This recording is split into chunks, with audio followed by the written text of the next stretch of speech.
Nyok kita nonton ondel-ondel. Nyok kita ngarak ondel-ondel.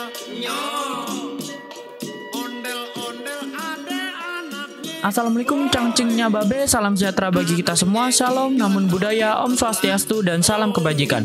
Sekarang saya sedang berada di kawasan Kota Tua Jakarta dan di belakang saya sudah terlihat Museum Fathahillah. Di video kali ini kita akan membahas sedikit sejarah tentang Museum Fathahillah. Museum Sejarah Jakarta atau biasa disebut Museum Fathahillah pada masa pemerintahan VOC dahulunya adalah sebuah gedung balai kota Batavia untuk perusahaan Hindia Timur Belanda. Gedung balai kota ini didirikan pertama kali pada tahun 1620 dan beberapa kali mengalami pembangunan ulang. Lalu diresmikan oleh Gubernur Jenderal Johan van Horn pada tanggal 10 Juli tahun 1710. Gedung balai kota ini pada masa penjajahan VOC dijadikan tempat pelaksanaan hukuman mati dan pembantaian massal. Dan pada tanggal 30 Maret 1974, Gedung Balai Kota Batavia ini diresmikan oleh Bapak Ali Sodikin sebagai Museum Sejarah Jakarta yang saat ini dikenal dengan sebutan Museum Fathahillah. Pada masa VOC, halaman depan bagian gedung ini dipergunakan untuk hukuman gantung dan pancung. Dan pada saat itu dipertontonkan untuk masyarakat Batavia dengan cara mengundangnya lewat lonceng kematian di atas gedung ini. Seperti yang kita lihat bersama, di atas gedung ini terdapat jendela yang dipergunakan untuk Gubernur Jenderal dan para hakim untuk memberikan informasi identitas seseorang yang akan dihukum kepada masyarakat ketika sudah berkumpul. Setelah itu, mereka memerintahkan dari atas untuk mengeksekusi hukuman dengan disaksikan oleh masyarakat Batavia.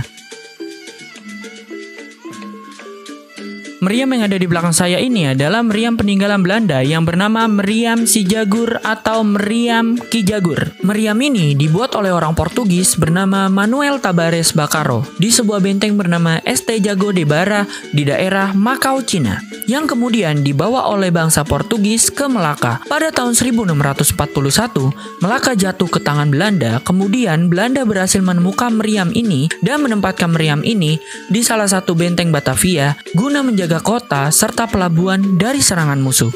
Nah, di Museum Fathahillah ini terdapat 5 ruangan penjara bawah tanah untuk laki-laki. Daripada penasaran, ayo coba kita masuk. Menurut catatan sejarah, jumlah tawanan penjara berisi 50 orang dalam satu ruangan yang kakinya dirantai dengan bola besi. Kebanyakan dari mereka meninggal sebelum putusan dari pengadilan. Nah, beginilah kondisi ruangan penjara bawah tanah untuk laki-laki. Pasti kalian pada penasaran kan gimana kondisi ruangan penjara wanita? Mari ikuti terus. Nah, sekarang kita sudah sampai di penjara wanita. Menurut sejarah, tawanan penjara wanita berisi hanya 7 wanita, diantaranya 6 budak wanita dan 1 pahlawan wanita yaitu Cut Nyak Din yang pernah dipenjara di sini selama 9 bulan.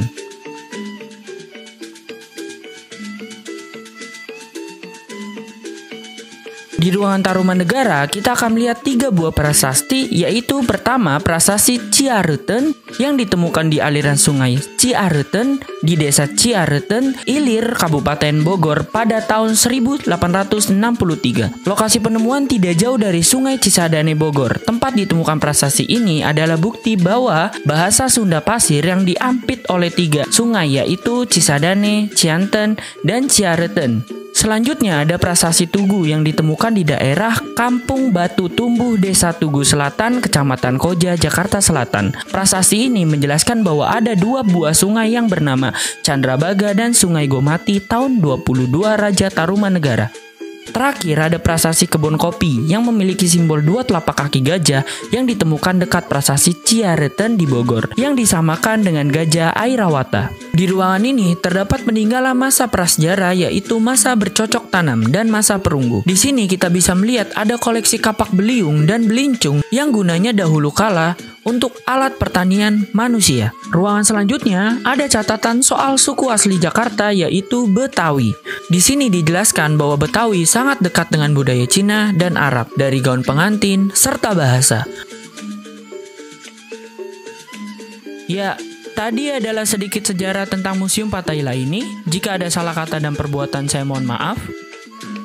Beliasinan di Abang Kosasi, cukup sekian dan terima kasih.